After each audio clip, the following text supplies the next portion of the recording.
Lucas McDuffie sat across the table from Elaine, the woman he had spent the past 5 years with. The woman he married, the woman he planned to have kids with, the woman he thought he was planting deep, permanent roots with.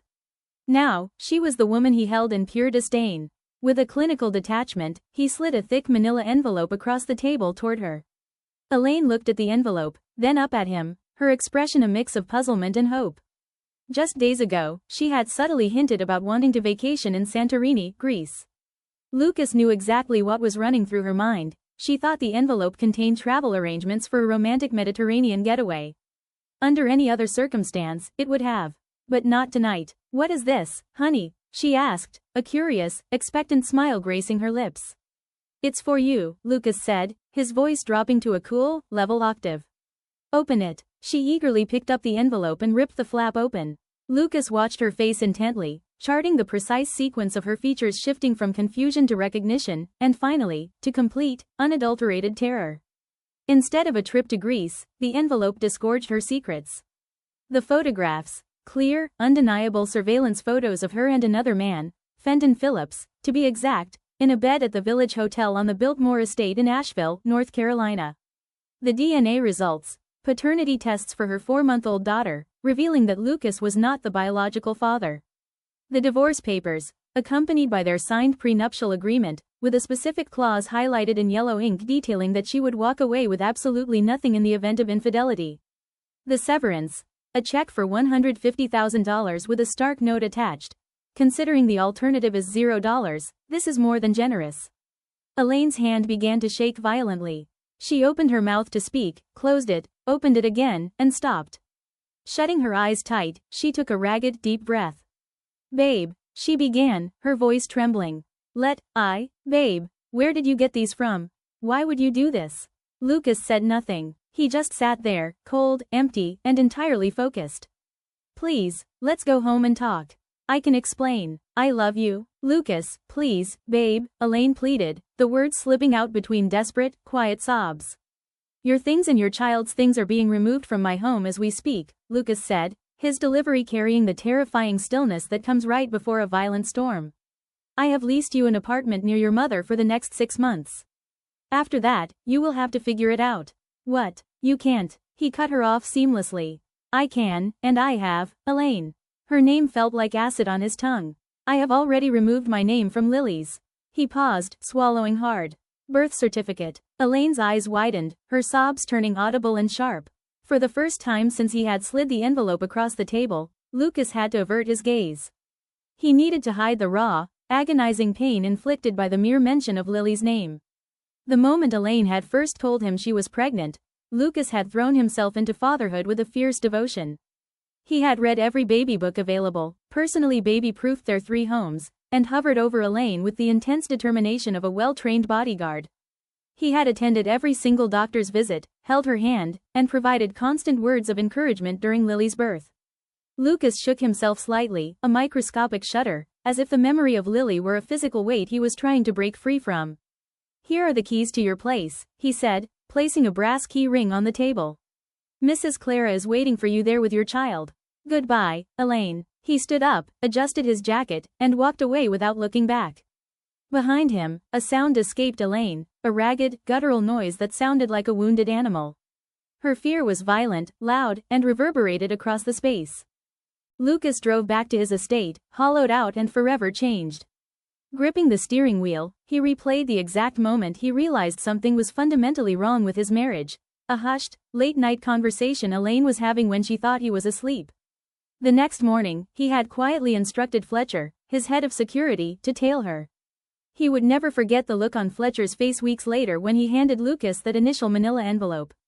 The heavy, sorrowful expression on his security chief's face had told Lucas everything he needed to know before he even opened it. The decision to order a DNA test on Lily had come several weeks after that. Lucas had repeatedly lied to himself, claiming the delay was due to his grueling corporate schedule. But the agonizing truth was that he simply hadn't wanted to know the results. Because deep down, in a place he refused to look, he already knew the painful truth. Lily was not his.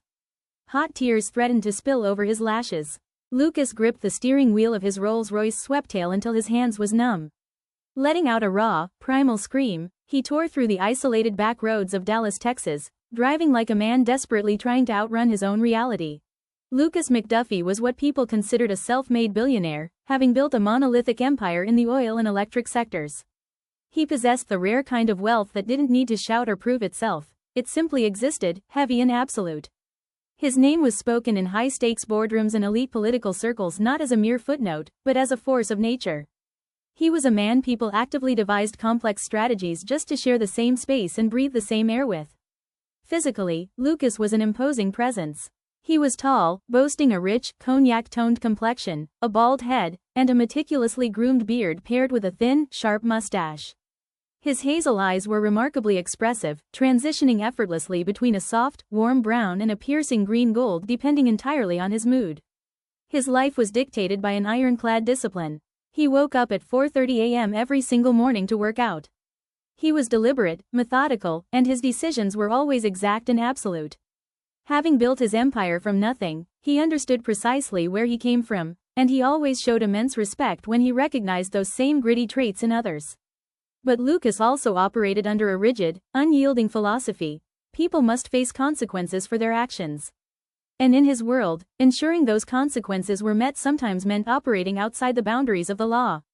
That calculated willingness to cross lines made him an incredibly dangerous man to cross. Turning off the main road, the Rolls-Royce glided past the heavy gates of his estate, disappearing into the dark, secluded, and affluent depths of his Preston Hollow estate in Dallas.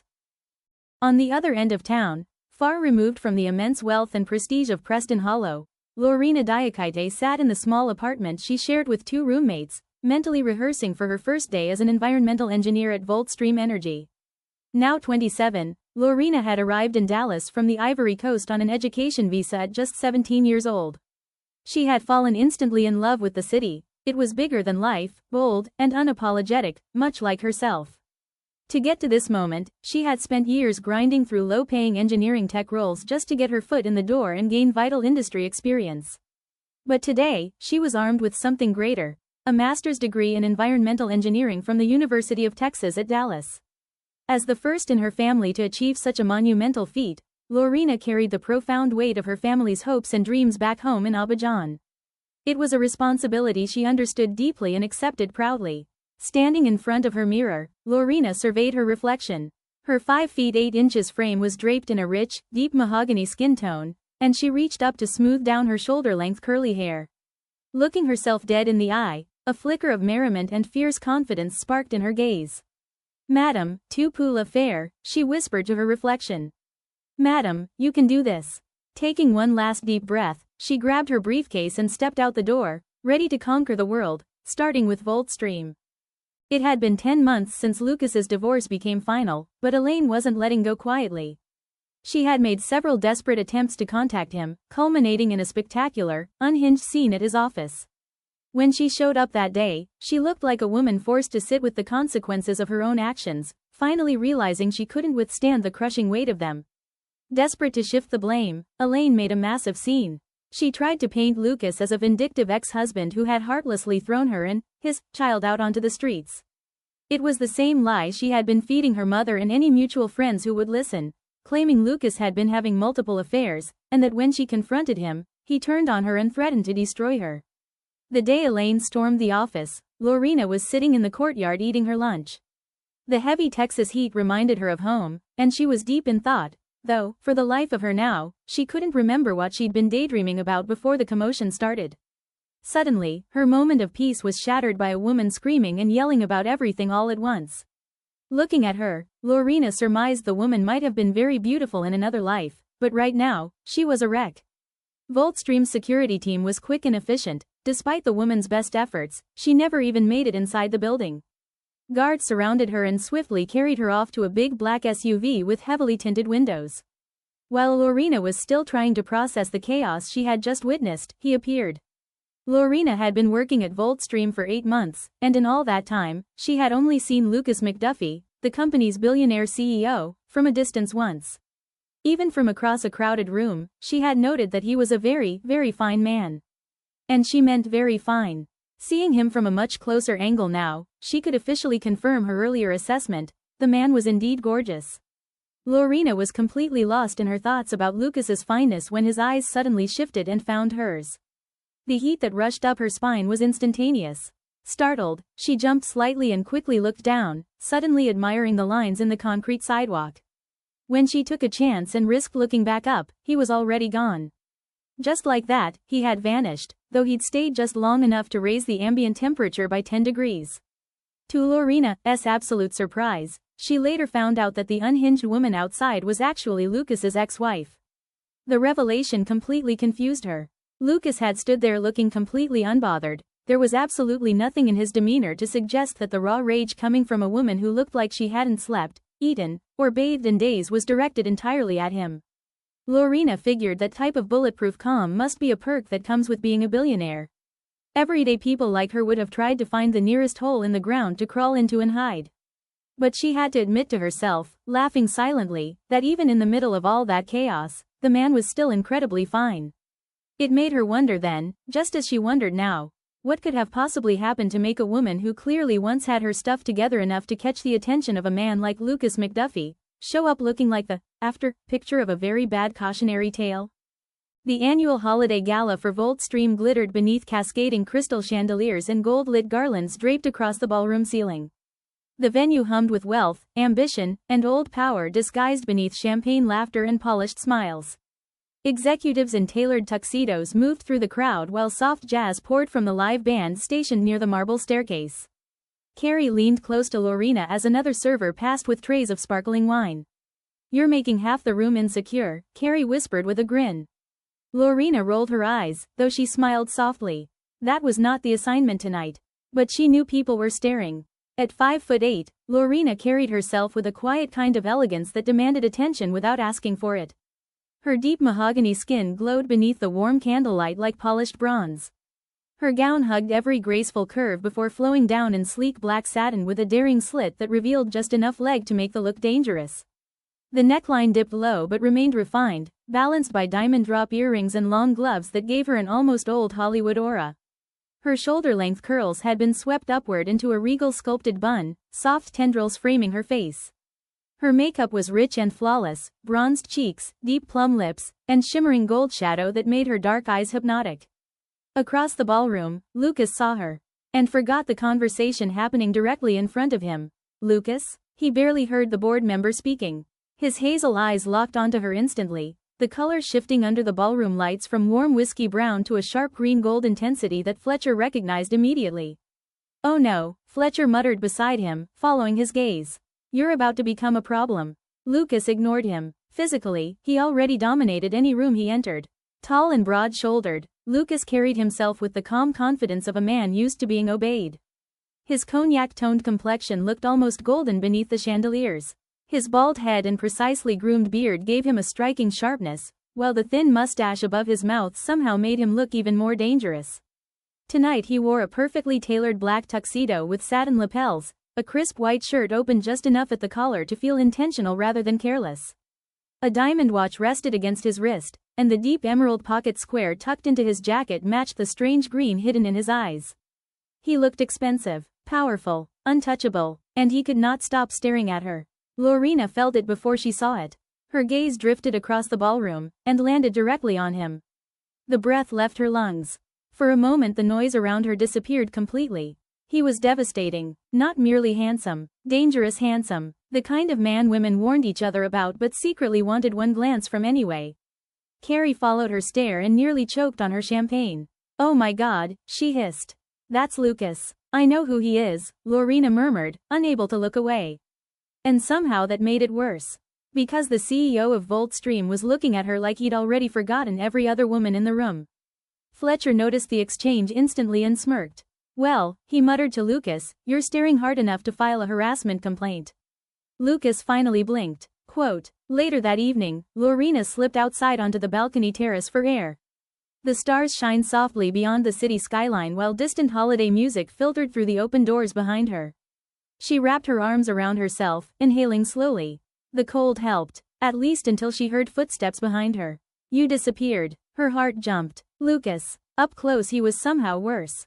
Taller, more magnetic, his voice smooth enough to lower defenses unintentionally. Lorina straightened immediately, masking her nerves beneath cool composure. I didn't realize the CEO monitored guest movement personally. A slow smile touched his mouth. Smart, beautiful, and pretending not to be affected. He loved that instantly. I only monitor suspicious activity, he replied smoothly. You looked suspiciously uninterested in me. She let out a soft laugh before she could stop herself. And here I thought billionaires preferred women who throw themselves at them. Lucas stepped closer, hands sliding casually into his pockets. Most do. The air shifted between them. Lorina caught the scent of him then, dark amber, smoke, and expensive cologne warmed by skin and winter air. Masculine without trying too hard. Intoxicating in a quiet way. And Lucas noticed her scent seconds later. Vanilla orchid, soft jasmine, something warm beneath it that smelled uniquely like her skin.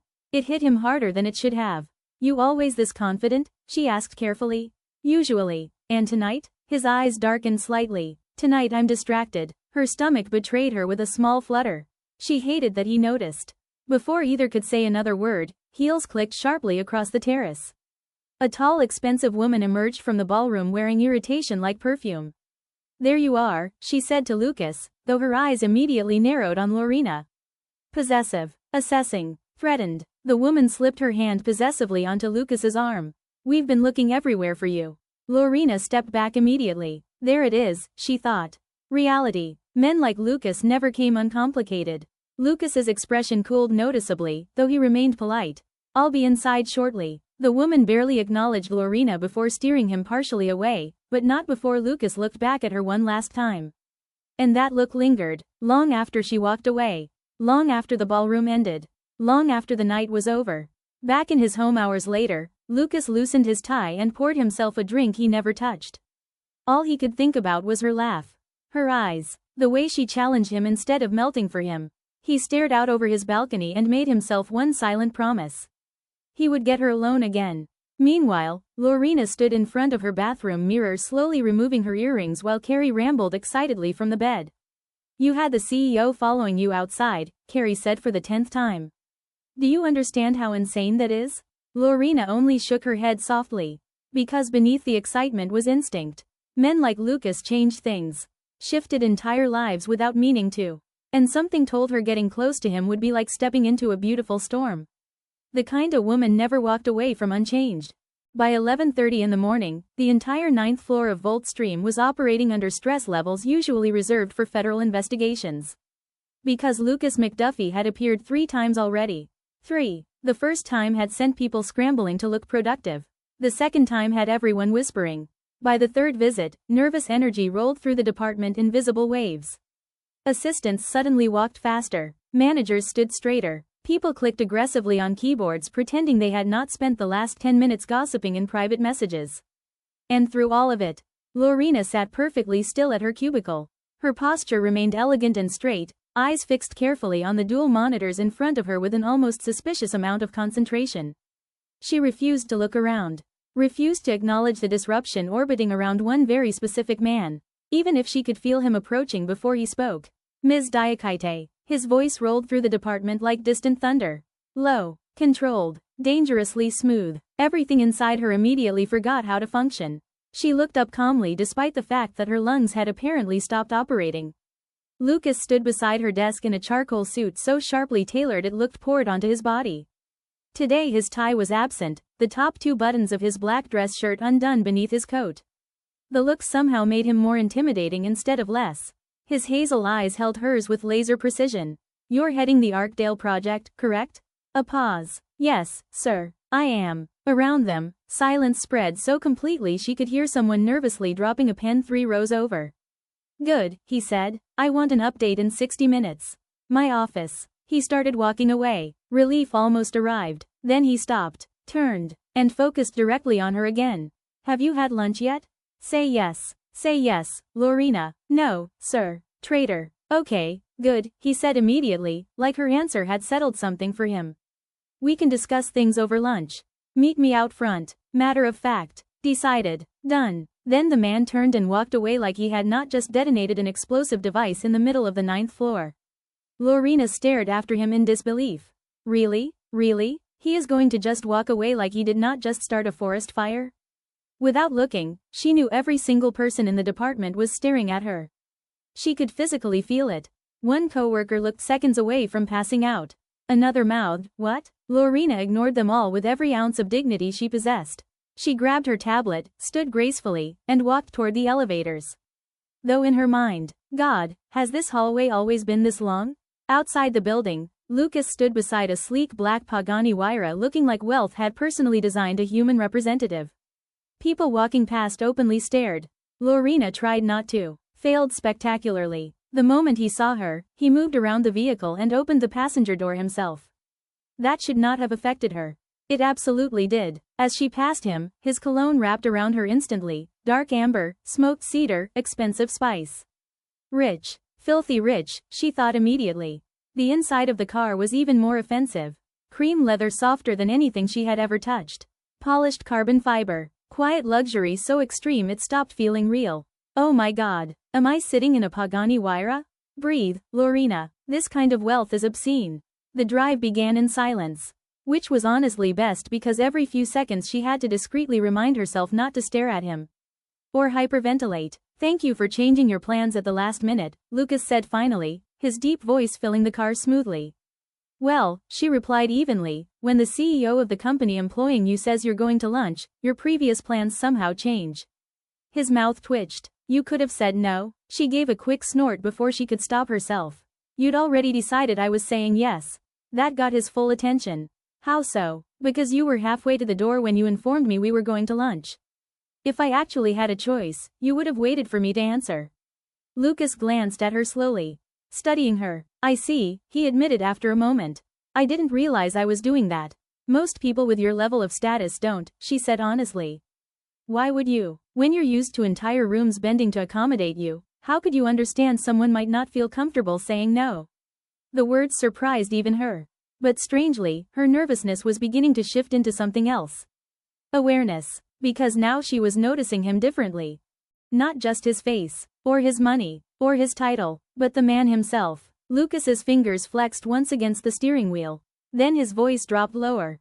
"Did you want to say no, Lorina?" Oh God. Her heart actually stopped. The way he said her name should have been illegal. She looked at him briefly before shaking her head softly. "No," she admitted truthfully. "I didn't want to say no." The tension in his shoulders eased instantly. Good. And Lucas was mildly stunned to realize he had genuinely been nervous about her answer. The restaurant was breathtaking, quiet, exclusive, elegant in the understated way only truly expensive places managed to be. The kind of establishment where nobody asked for prices because everyone already assumed they could afford them. Lorina opened the menu and immediately knew she would need a GoFundMe campaign to dine there independently.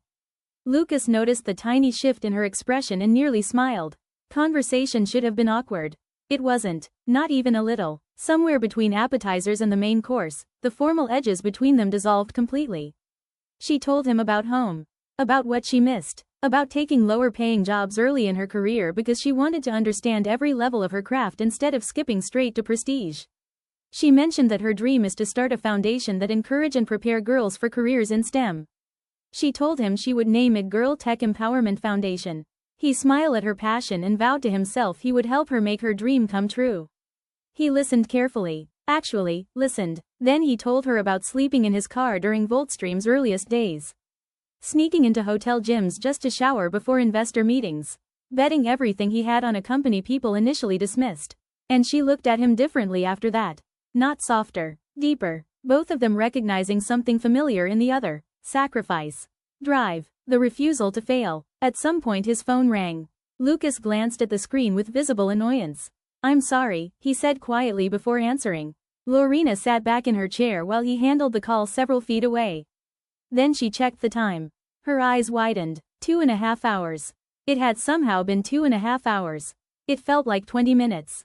Lucas returned looking irritated by whatever interruption reality had demanded from him.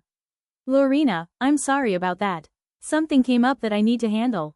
"That's okay." He hesitated briefly. "We didn't actually discuss the project." A pause. "Could we meet tomorrow instead?" Then, almost like he caught himself. "If that's all right with you." Lorina smiled instantly. "You catch on quick, Mr. McDuffie." Lucas looked directly at her. And the expression in his eyes changed completely. When your teacher has a smile as beautiful as yours, he said softly, you'll do anything to make her happy. The entire world tilted. Heat rushed into her cheeks before she could stop it. She blushed. And Lucas noticed immediately. Every last bit of it. His eyes darkened with unmistakable satisfaction. Do you have plans for dinner? Lucas's deep voice resonated through the receiver, catching her entirely off guard. A heavy, charged pause hung in the air. Lorina cleared her throat, trying to ground herself. No, I don't. I really want to hear about the Arkdale project, he continued smoothly. I got tied up today and could not make lunch. Can we talk over dinner? Yes, she replied, cursing silently as her voice came out so soft, so entirely accommodating. Okay, I will pick you up at 7. Okay, I will send you my address, she said, reaching for her laptop. No need, he responded simply. Lorina blinked, pulling the phone slightly away from her ear. What? Wait, how do you know where I live? I am the CEO, he said, as if that explained the mechanics of the universe. Sir, that is not an answer, she said, her eyebrows knitting together. A rich, low chuckle vibrated through the line. See you at 7, Ms. Diakité. The line went dead. Lorina sat staring at her phone for a long second, her mind racing. Was this a date? She asked herself. No, she quickly dismissed the idea, shaking her head. It was a business dinner. It had to be. Still, she immediately dialed Carrie to give her the full rundown of the past several days. She detailed the long lunches, the seemingly random phone calls, the sudden daily visits Lucas had been making to her office, and finally, tonight's meeting, or dinner, she still hadn't figured out the right label for it. Before Carrie could even offer a theory, a sharp knock echoed at Lorina's front door. Hang on, someone's at the door, Lorina murmured into the phone. She opened it to find a very serious young man holding 2 beautifully wrapped boxes. Ms. Lorina Diakité? He asked stiffly. Yes, she said. Please sign here, he requested, handing over a clipboard before passing her the boxes. What is it? Carrie's voice buzzed impatiently from the speakerphone. I don't know, give me a minute, Lorina said, her fingers trembling slightly as she tried to contain her growing excitement. She broke the ribbon on the larger box and pulled back the tissue paper. Oh my God, what? Carrie shrieked in an octave that came dangerously close to shattering glass. It is the most beautiful mint green dress, with matching shoes and a small clutch, Lorina breathed, her eyes wide. She reached for the smaller, heavier box and popped the latch. Inside lay a stunning emerald green necklace with matching earrings, the most exquisite jewelry she had ever seen in her life. Lorina let out a scream that perfectly matched Carrie's high-pitched octave. Well, Carrie said, her tone dripping with knowing satisfaction. You know it is not a meeting. An hour later, Lorina stood before her full-length mirror, staring at the finished product. The mint green gown was made of a heavy, luxurious silk that softly hugged every curve of her body. The plunging V neckline elegantly accentuated her full breasts, while the expertly fitted bodice contoured her waist, emphasizing her hourglass silhouette. As she turned, the fabric flowed seamlessly into a daring, thigh-high slit on one side, revealing her toned legs. The necklace was a masterpiece, a fine, delicate chain holding a vivid emerald pendant at the center, adorned with small, brilliant diamond accents that caught the light with every breath she took. The matching earrings complemented it perfectly, featuring smaller emeralds in a dangling drop style, framed by delicate metalwork and accented with tiny diamonds. To complement the look, she had slicked her hair back completely, allowing the full beauty of her face and the striking jewelry to be on display. At exactly 7 p.m., a firm knock sounded on her door. When Lorina opened it, Lucas stood on the threshold. The moment his eyes landed on her, he froze. His breath visibly caught in his throat, and his gaze darkened with an intense, raw appreciation. You are beautiful, he murmured, his voice thick. Lorina felt a hot flush creep up her neck. Thank you, she said softly. The ride to the restaurant was filled with a thick, magnetic tension. Lucas kept stealing glances at her, his eyes tracking the slope of her neck and the shimmer of the silk. He was so distracted that he almost sat through a red light twice because he was too busy watching her. Lorina could feel her skin heating up under the sheer intensity of his gaze. Thank you for the dress and the jewelry, she said quietly, breaking the silence of the car. Thank you for wearing the jewelry, Lucas replied, his eyes darting to her before returning to the road. And especially for wearing the dress. She blushed again, looking down at her lap. Then, deciding to abandon her reservations, she looked up and let out a soft laugh. You know, you don't look too bad yourself. She paused, looking him over without an ounce of shame. Who am I kidding? You are downright fine. To her absolute delight, a dark flush crept up Lucas's jawline. He was blushing, and she made sure he knew she noticed by flashing him a smug smile. When they arrived at the restaurant, Lorina looked out the window and frowned. The grand entrance was dark, and the usual bustling valet station was entirely empty. Is it closed? She asked, turning to him. Yes, he said simply, turning off the ignition. Confused, she tilted her head. So why are we here? To have dinner, he said. But it is closed, she repeated, completely bewildered now. I know. I asked them to, he said, as if ordering a world-class restaurant to shut its doors for the night was a casual everyday task. You asked them to? She asked in utter astonishment. Did you just say you asked them to? Yes, he said, a small, amused smile tugging at his lips. Oh, Lorina said, shaking her head in disbelief as he stepped out to open her door. Inside, everything was flawless. The entire staff was at their disposal, yet they remained discreetly in the background, giving them absolute privacy.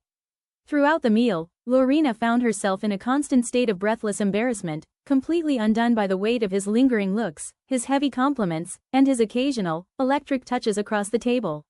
When a quiet lull settled into the conversation, Lorina took a breath, deciding it was time to address the elephant in the room. Lucas, what are we doing? Lucas paused. He slowly set his drink down on the white tablecloth and looked at her for a moment, a long, agonizingly intense moment. I like you, Lorina, he said, his voice steady and devoid of his usual corporate detachment. I want to pursue a relationship with you, if you agree. He waited, his dark eyes searching hers for any sign of hesitation. Lorina smiled, a wave of relief washing over her. She nodded, her words momentarily forsaking her before she found her voice. You are my boss. We are supposed to be talking about the Arkdale project as we speak. I know, he said, his lips twitching. I am working that out. Then, his gaze softened, growing incredibly serious. Lorina, do you see yourself with me? Yes, she answered, the word leaving her lips almost too quickly. Lucas smiled, a brilliant, victorious expression. Lorina blushed yet again, and he chuckled softly, noticing her reaction. Dance with me, he said suddenly, standing up and outstretching his hand. Lorina took it, letting him pull her up from her seat. There was no dance floor, but as a slow, sultry melody drifted through the empty restaurant's speakers, it didn't matter. He pulled her into his space, and her body fit perfectly against his. He smelled incredible, a heady, masculine mix of sandalwood and expensive whiskey. They swayed slowly to the music. Lorina leaned into him, resting her cheek against his broad chest, listening to the steady, heavy drumming of his heart. She wanted nothing more than to bury herself in his warmth. Lucas took a deep breath, inhaling her scent. She smelled like something warm and sweet, entirely intoxicating. Her body was impossibly soft in his arms, and the feel of her curves pressing against him made his entire body tighten with a sudden surge of desire. He took a sharp, ragged breath. Lorina, he growled low. She looked up at him, her lips slightly parted. Lucas didn't hesitate. He leaned down and kissed her. It was soft and tender at first, not questioning or demanding, but completely savoring the taste of her. Lorina let out a soft moan against his mouth. One of her hands came up to cup his jaw, her fingers tangling in the neat trim of his beard, while his hands began a slow, agonizing exploration of her body. She allowed it, craved it, arching herself closer to him as a fierce passion ignited between them, making them entirely forget where they were. Suddenly, a loud, jarring ring broke the silence. Lucas's phone was vibrating in his pocket. He pulled back, cursing under his breath. Lorina immediately felt the bitter absence of his warmth, standing frozen as he pulled the phone out. Lucas glanced back at her while he answered the call, and the sight of her nearly made him lose his mind. She was standing in the dim light, her face heavily flushed, her eyes cloudy with raw passion, and her chest heaving with forced, shallow breaths. She was magnificent. Lucas knew right then that he had to get her out of there before he lost the final, fraying sliver of restraint he possessed. He ended the call abruptly, shoving the phone away, and turned back to her with his eyes blaring. Lorina, I need to take you home. You are not safe here with me. I can't be responsible for what I do if we stay in this place. A slow, breathless smile spread across her lips. Her body felt like it was bursting into 1,000 tiny, electric explosions. Who said I want to be safe? She asked, her voice soft, low, and laced with invitation. Lucas froze for the second time that night. He stepped in close, his grip on her waist tightening. Lorina, he said, his voice deadly serious. I don't do one-night stands. You understand what I am saying? The weight of his words settled over her, promising something real, permanent, and intense. Lorina could not speak, she simply nodded. Without another word, Lucas took her firmly by the hand and led her out of the restaurant into the cool night air. The ride in the car was quiet, but it wasn't the awkward, heavy silence of regret. It was the thick, charged silence of two people who were entirely comfortable with the decision they had just made. As he drove through the city streets, Lucas reached across the console, intertwining his fingers tightly with hers, before bringing her hand up to his lips and pressing a slow, lingering kiss to her knuckles. The rain began to slick the pavement as the sleek black sedan glided through the wrought iron gates of Lucas's private estate. Lorina looked out the window, her heart hammering against her ribs. She had expected a luxury condo or a nice penthouse, but nothing had prepared her for the sheer grandeur of his home.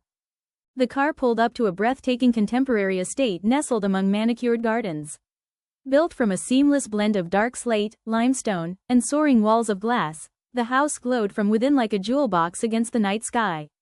When Lucas opened her door and guided her inside, Lorina actually gasped. The grand foyer opened up into a two-story great room with sweeping panoramic views of the city skyline below. The interior design was a masterclass in modern luxury, warm hardwood floors, a minimalist floating staircase, and a towering marble fireplace that cast a flickering, golden warmth across the room. Abstract art hung on the walls, and the subtle scent of expensive leather, fresh eucalyptus, and Lucas's signature sandalwood filled the air. Lucas, Lorina breathed, her eyes wide as she took in the architectural marvel. Your home is absolutely beautiful. It's breathtaking. Lucas didn't look at the house. His dark eyes were fixed entirely on her, watching the way the soft lighting caught the emeralds at her throat and the mint green silk of her gown. It used to just be a house, he said, his voice dropping an octave as he stepped closer, his hand finding the small of her back.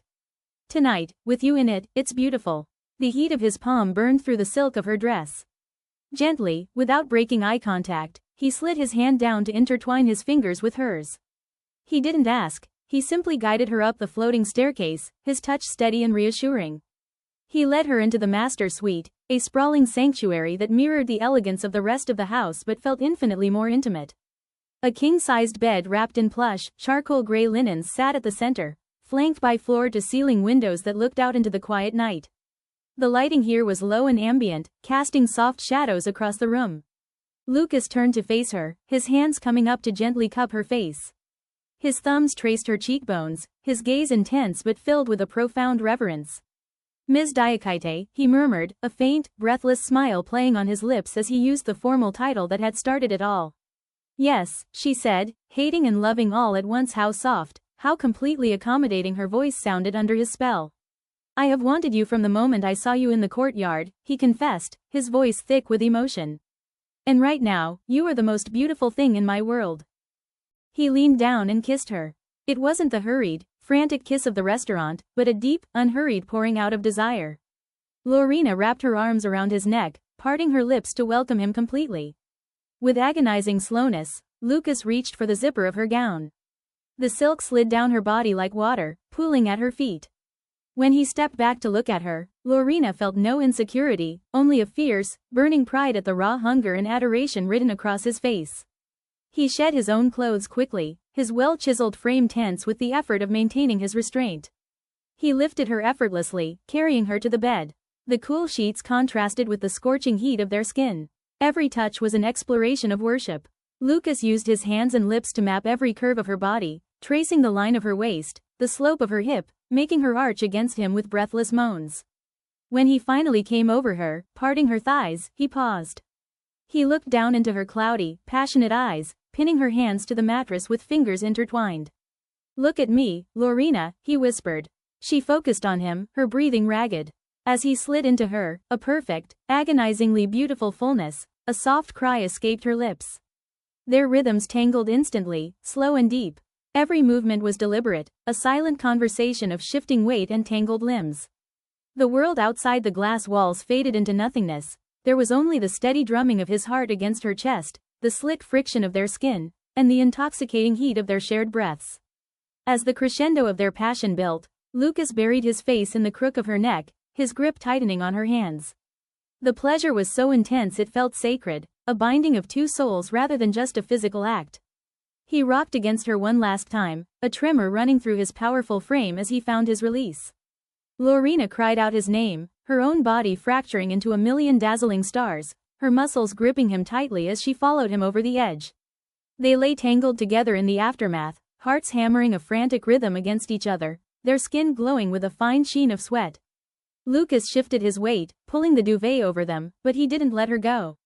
He pulled her flush against his chest, his fingers gently stroking through her hair, which had loosened from its slick style. He kissed her forehead, then her nose, before resting his forehead against hers. His eyes were bright, stripped of all the corporate stoicism he usually wore like armor. "I love you, Lorina," he whispered into the quiet room, the words heavy with absolute certainty. "I love you so much." A tear of pure happiness slipped down her cheek. She pressed a soft kiss to his lips, her hand tangling in his beard. "I love you too, Lucas. More than I ever thought possible." Elaine sat in the dim light of her cramped apartment, staring at the glowing screen of her phone. The headline stared back at her, mocking her. Local engineer, Lorina Diakité, opens foundation preparing young girls for a career in STEM. Right there in the center of the photo was Lucas. He was standing proudly behind Lorina, wearing the most irritating, smug smile Elaine had ever seen. She was absolutely livid. For the past 3 years, Elaine had been forced to watch from the sidelines as Lucas and Lorina built a perfect life together. He had fully funded her Girl Tech Empowerment Foundation, parading her on his arm at every high-profile event in Dallas. That should have been me, Elaine thought, her rage growing as she gripped her phone. Every single picture, every glowing news story, was just fuel poured onto the roaring fire of her rage. He had discarded her like she was absolute nothing, and she vowed he would pay for it. Her life had spiraled into a nightmare. Due to Fenton's violent behavior and frequent run-ins with the law, Elaine's own mother had fought for, and won, sole custody of her daughter, Lily. She blamed Lucas for that, too. If he hadn't divorced her, she wouldn't have been vulnerable. She and Fenton had long since burned through the $150,000 divorce settlement she'd received from Lucas. Now, she was reduced to working as a cleaning woman, constantly belittled and humiliated by strangers. She blamed Lucas for that, too. It took every single dime they had just to keep the roof over their heads in the cheap apartment Lucas had leased for her when he threw her out. Meanwhile, he was gallivanting all around Dallas with that little Miss Thing, acting like Elaine had never existed. Lost in her bitter resentment, Elaine almost forgot the time.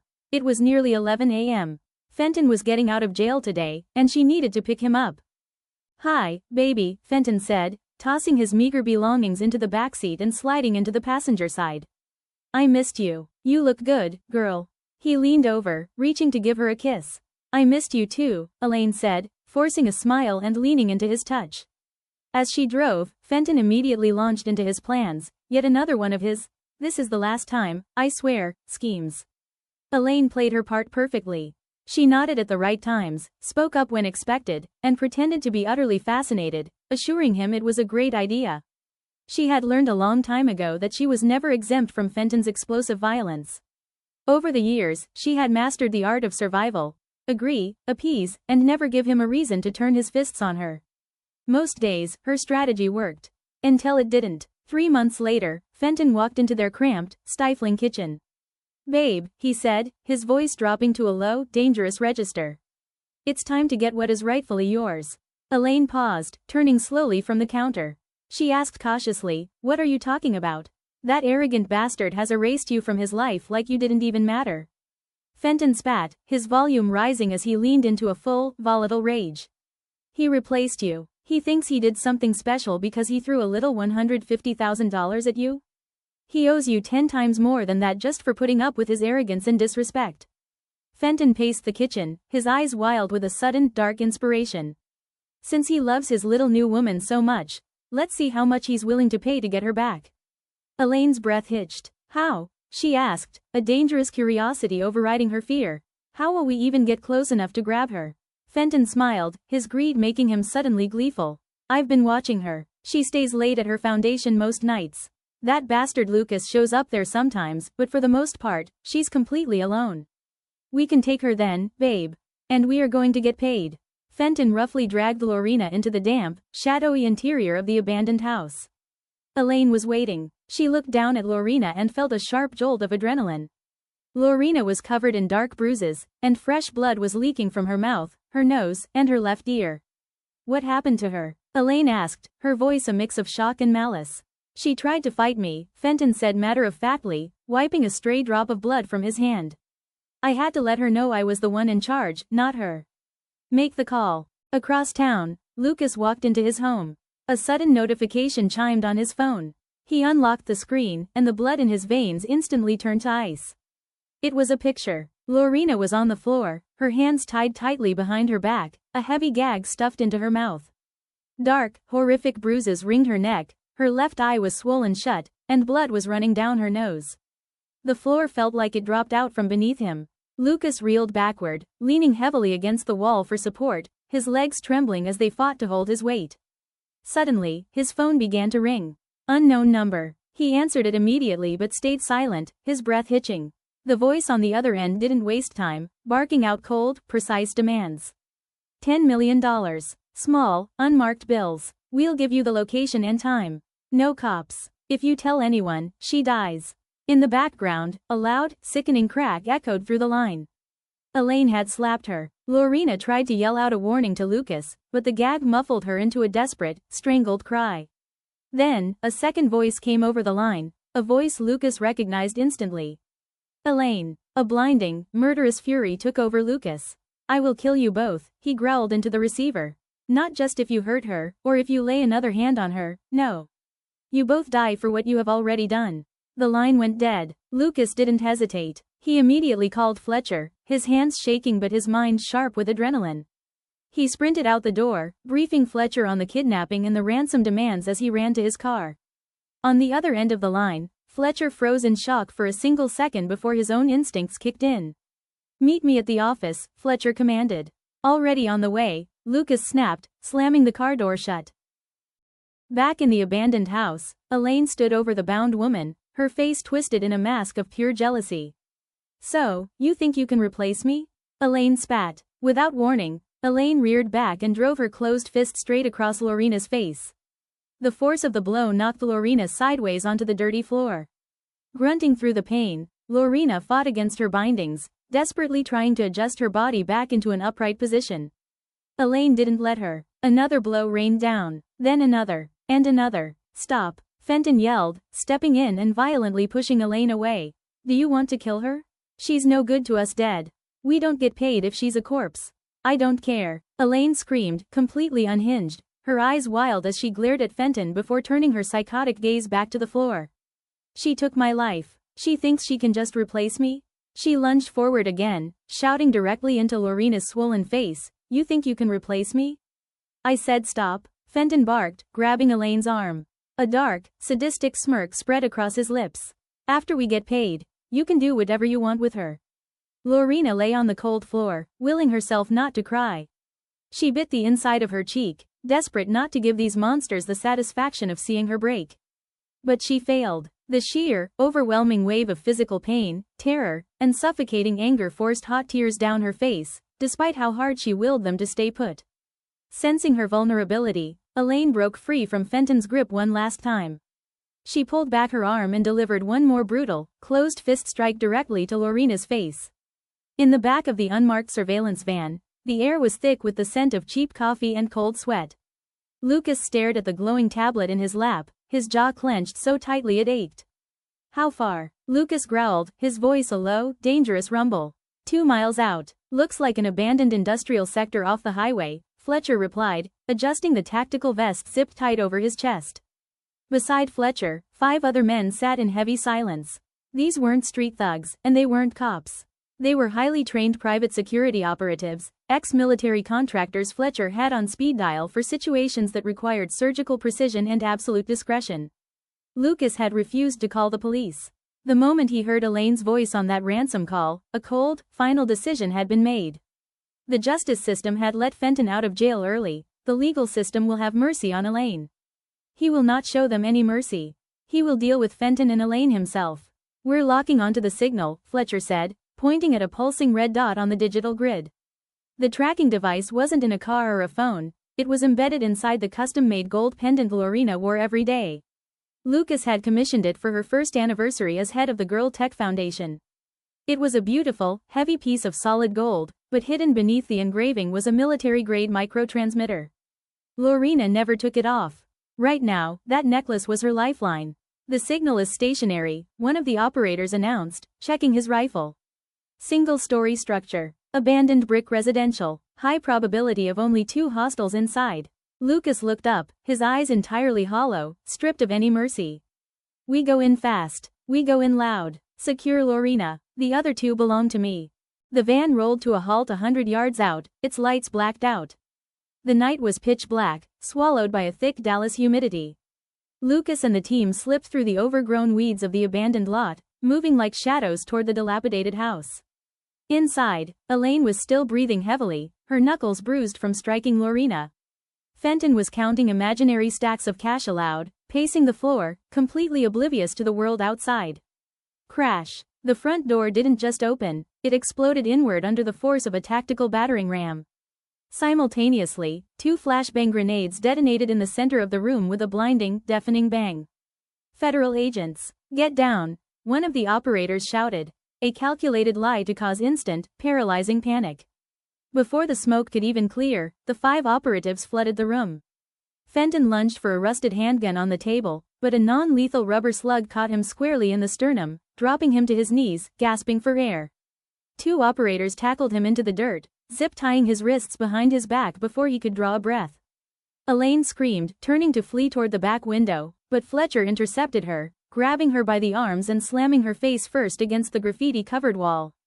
"Clear, clear," the men shouted. Lucas rushed past them, his eyes scanning the chaos until they landed on the corner of the room. Lorina lay there, beaten, bloody, and trembling. "Lorina." Lucas dropped to his knees, his hands shaking as he pulled the gag from her mouth and sliced the thick ropes binding her wrists. He pulled her into his chest, holding her tightly as she finally let out a choked, sobbing gasp of relief. "I've got you. You're safe. I've got you, Lucas." "They were going to," she whispered, her voice cracked and weak. "They won't ever touch you again," Lucas promised, his voice deadly calm. He looked over her shoulder at Fletcher. "Get her out of here. Take her straight to the private clinic. No hospitals, no paper trail." Lorina clung to him, but Lucas gently handed her off to Fletcher. "Go, Lorina. I'll be right behind you. I just have to finish this." Once the doors were closed and Lorina was safely in the back of an SUV speeding away, the atmosphere in the abandoned house shifted from tactical operation to a cold, grim execution chamber. The 5 operatives stepped outside, forming a perimeter around the house, leaving Lucas alone in the dim room with Fenton and Elaine. Both were bound tight, kneeling on the filthy floorboards. Fenton was spitting blood, his arrogant bravado completely gone. "Look, man, it was her idea." Elaine wanted the money. She wanted the revenge. "Shut up, Fenton," Elaine shrieked, though her voice betrayed her absolute terror as she looked up at her ex-husband. Lucas looked like a ghost standing over them, his face devoid of any human emotion. "Lucas, please, you know me. We have a history." He walked over, looking down at Elaine's bruised knuckles, the hands that had just beaten the woman he loved. "You complained that I erased you, Elaine. You complained about the $150,000. You blamed me for your mother taking Lily. But you did this to yourself." Lucas turned his gaze to Fenton. "And you thought you could use my family as a piggy bank. We can walk away, we won't say nothing to nobody." Fenton begged, dragging his knees across the floor. Lucas didn't answer. 2 weeks later, the Dallas Police Department responded to an anonymous tip regarding a foul odor coming from a derelict property on the outskirts of the city. Inside, detectives found a gruesome scene. Fenton and Elaine were both dead from gunshot wounds. The scene was a chaotic mess of shattered glass and drug paraphernalia. The forensics unit spent less than 48 hours on the case. Given Fenton's extensive criminal record of violent assaults and drug charges, the narrative practically wrote itself. The physical evidence pointed to a vicious, drug-fueled domestic dispute. The lead detective signed off on the final report, officially closing the case. It was ruled a clear-cut murder-suicide. Miles away, in a secure, private medical suite, Lucas sat by Lorina's bedside, holding her hand as the swelling on her face began to heal. Her gold necklace sat safely on the nightstand beside them. The threat was gone. The past had been permanently erased, and no one would ever look for the truth. The heavy, humid air of Abidjan was a welcome contrast to the cold, sterile memories of Dallas. 6 months had passed since the nightmare in the abandoned house. The physical bruises on Lorina's face had completely faded, and with Lucas's fierce, unwavering support, her spirit had healed too. She was finally home. Lucas had planned the trip to the Ivory Coast the moment Lorina's doctor cleared her for international travel. He knew she needed the grounding energy of her roots, and more importantly, he wanted to stand before the people who raised the woman he loved. The Diakité family home was an explosion of color, sound, and laughter. From the moment the taxi pulled up, Lucas was swept into a whirlwind of vibrant energy. Lorina's two younger sisters, Mariam and Fatou, immediately hugged her, weeping and singing in a mix of French and Diola. Her two brothers, Ibrahim and Sekou, clapped Lucas on the back with booming laughs, testing his grip with bone-crushing handshakes. The matriarch of the family, Lorina Diakité, ruled the courtyard with an iron spoon and a brilliant smile. The air was thick with the rich, smoky aroma of grilled alaco, sweet plantains, spiced tilapia, and seasoned chicken charring over open coals. After dinner, the interrogation began. Lorina Diakité sat Lucas down at the main table, her sharp, wise eyes boring holes straight through him. With Lorina translating and her brothers leaning against the doorframe watching closely, her mother grilled him. She asked about his intentions, his past, his faith, and how he planned to protect her daughter in a world that could be so cruel. Lucas didn't flinch. He spoke from the heart, his eyes locked on the matriarch, promising to honor and cherish Lorina for the rest of his days. Finally, Mammy's stern face softened. A wide, beautiful smile broke across her weathered face. She reached across the table, slapped Lucas affectionately on the cheek, and declared, "Il est un bon cœur. Et il sait apprécier ma cuisine. Je l'aime bien. He has a good heart. And he knows how to eat my food. I like him." The courtyard erupted into cheers. Ibrahim poured more ginger juice, and the music turned up. As the night deepened, the entire extended family, uncles, aunts, and cousins who had drifted in to see Lorina, gathered in the sprawling, lantern-lit courtyard. The chaotic energy transformed into a warm, rhythmic harmony of storytelling and soft music. Lucas caught Lorina's eye from across the clearing. She looked breathtaking in a custom-tailored, vibrant wax print dress, her skin glowing under the string lights. The gold necklace he had given her, the one that had saved her life, glinted gently against her collarbone. Lucas stood up, clearing his throat. The courtyard fell completely silent, 30 pairs of eyes turning toward him. He walked over to Lorina, taking both of her hands in his. Her fingers trembled slightly, a soft gasp escaping her lips as she realized what was happening. "Lorina," Lucas began, his voice thick with raw emotion, echoing clearly in the quiet night.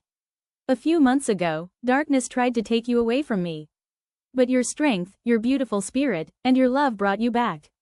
I watched you rebuild your life with a grace that leaves me completely breathless every single day."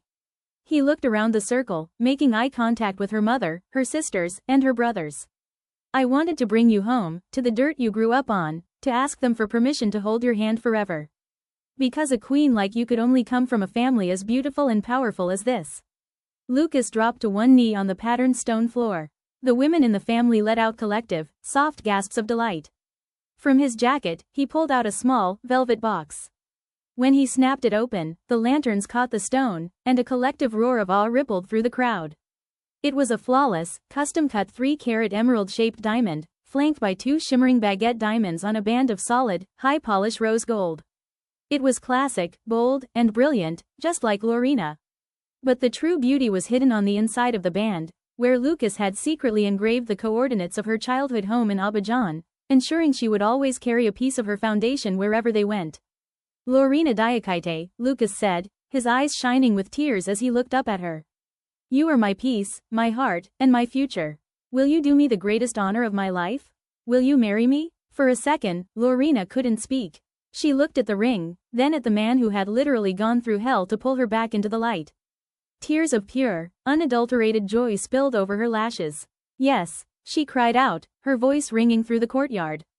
"Yes, Lucas. Every day, yes." Before Lucas could even stand up to slide the ring onto her finger, the courtyard erupted into absolute pandemonium. Her sisters shrieked and jumped up and down, her brothers lifted Lucas completely off his feet in a massive group hug, and her mother began to sing a traditional song of blessing, her voice rising beautifully into the African night sky. In the middle of the beautiful, joyous chaos, Lucas caught Lorina in his arms, pressing his lips to hers.